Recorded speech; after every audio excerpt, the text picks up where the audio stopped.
Hello everyone. Before starting the lesson, try the warm-up. It takes about 30 days to go from one new moon to the next new moon. Complete the graph below. For your reference, here's the phases of the moon. A new moon means when you're looking up in the sky, you see 0% of the face of the moon. The cycle of the moon progresses. In the first quarter, you see 50%. That's what it looks like in the sky anyway. You increase to a full moon where you see 100% of the face of the moon, and then it starts to wane and you see 50% in the last quarter and back to a new moon at 0% that you see in the sky, and then the cycle continues. So, percent of moon visible. Let's say you start with a new moon. What percent of the moon do you see? And then through the cycle, through the 30 days, how does the percent of the moon visible change? Now I have a scale going till 60 days, so see if you can come up with what the graph would look like over a span of 60 days. Pause the video and see what you can come up with.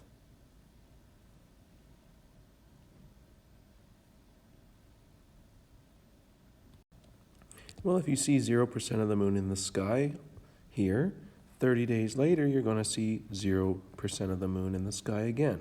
And again, in 30 days, you see 0% of the moon. Now, halfway through the lunar cycle, you get to a full moon. So half of that 30 days is 15 days. At 15 days, you're going to see a full moon. 100% of the moon's surface is visible.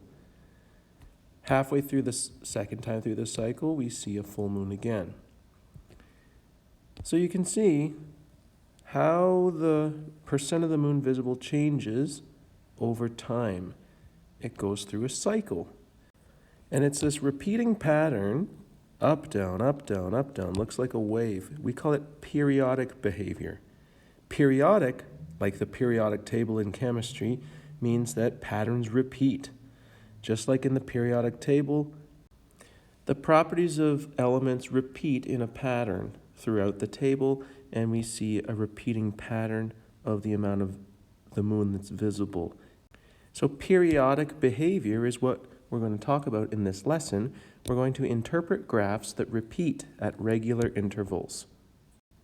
This is the introduction to sinusoidal functions that we're going to talk about in this unit. But before we get into sinusoidal functions specifically, we're going to talk about periodic behavior generally. Before we start talking about sinusoidal functions or periodic behavior, we have to understand the terminology. These are actually listed on your unit help sheets, so you can refer to the definitions as we go through the unit. But I'll explain it here. A periodic function is a function that has a pattern that repeats at regular intervals. The exact same thing repeats. Every cycle has the exact same occurrence, one complete repetition of a pattern. The period is the length of one cycle. If we think about the warm-up, we were looking at the phases of the moon. So for one cycle of the moon, to go from one new moon to the next new moon, the period of that cycle was 30 days. Now when we put this onto a graph, the axis is the central line between the maximum and minimum values. I'll illustrate that more with some examples. The amplitude is the distance between the axis and the minimum or maximum values. If you've taken a physics class, perhaps you've talked about amplitude of a wave pattern on a graph. It's the exact same thing that we're talking about, but I'll illustrate with some examples. So for the first example, we're going to go back to that idea of the phases of the moon. This is the same graph that I came up with in the warm-up. Every 30 days, we have a complete cycle, and that pattern repeats over and over and over again. So we're going to fill in the blanks to figure out what the period is, the axis, the maximum, the minimum, and the amplitude. Remember, the period is the length of one cycle. Well, I can look at this graph and I can see to go from the start back to where we started, it takes 30 days. So that's the period of this function. I can see that the next 30 days, I have the exact same cycle. The axis is the central line between the maximum and minimum values. So if I look at the highest value on my graph and the lowest value on my graph, the maximum is 100, the minimum is 0.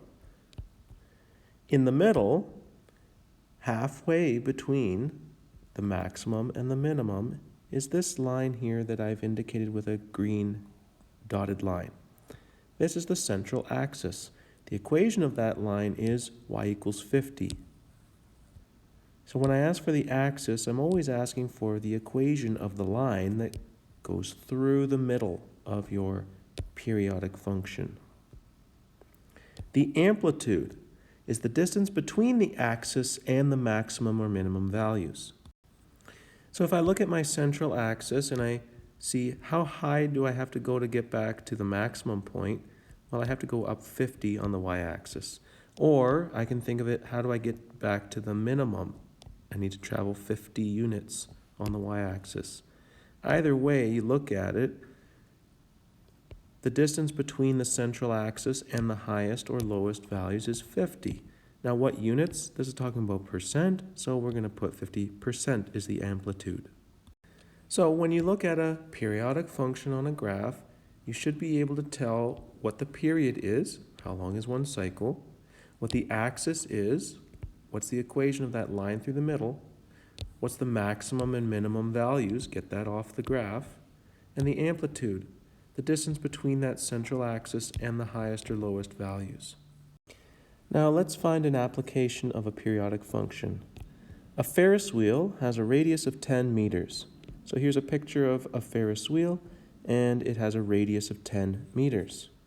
Now if you've forgotten what a radius is, from the center of the circle to the outside, that's 10 meters. When you get on the Ferris wheel, your height is 0 meters above the ground. So here you get on the Ferris wheel at the bottom, you're 0 meters above the ground, that means you're on the ground, and then you move around the Ferris wheel, you go up and down until you're done and you get off the ride again.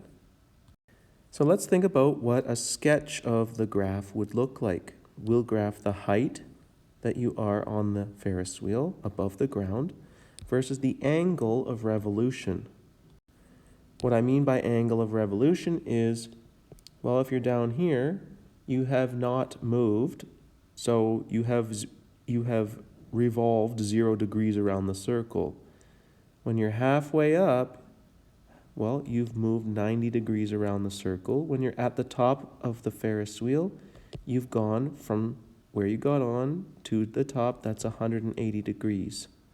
Then 270 over here, and down at the bottom a full 360 degrees. And that angle will keep increasing the longer that you're on the ride. But I hope you can see every 360 degrees you're going around the circle one complete time. So try to figure out what a graph would look like for, let's do 2 cycles. So you get on the Ferris wheel and you go around twice. Draw a sketch of that graph. So pause the video and draw a graph for 2 cycles.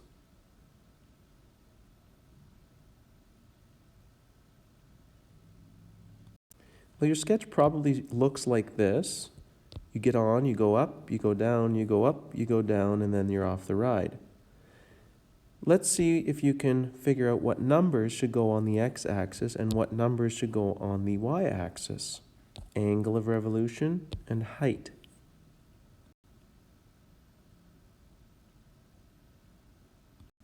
When you get on the ride, you're 0 meters above the ground. As you go around the circle, at the very top, you're 20 meters above the ground. Remember, the radius was 10 meters, so halfway up, you're 10 meters high. The rest of the way, 10 meters more. You're up to 20 meters as your maximum value. As you travel around the circle, you're going to hit 10 meters after 90 degrees.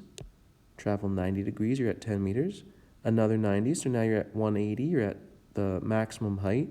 In another 90 degrees, you're going to be back to 10 meters above the ground. And by the time you get around to 360 degrees, you're down to 0 meters above the ground. And then that pattern just repeats. So my scale I'm using, I'm just increasing by 90 degrees every time I get to one of those major points that I've indicated. So this is a pretty good sketch of the graph for the height around the Ferris wheel. So to follow up, let's figure out what the period is and what the amplitude is. Pause the video and see if you can come up with those.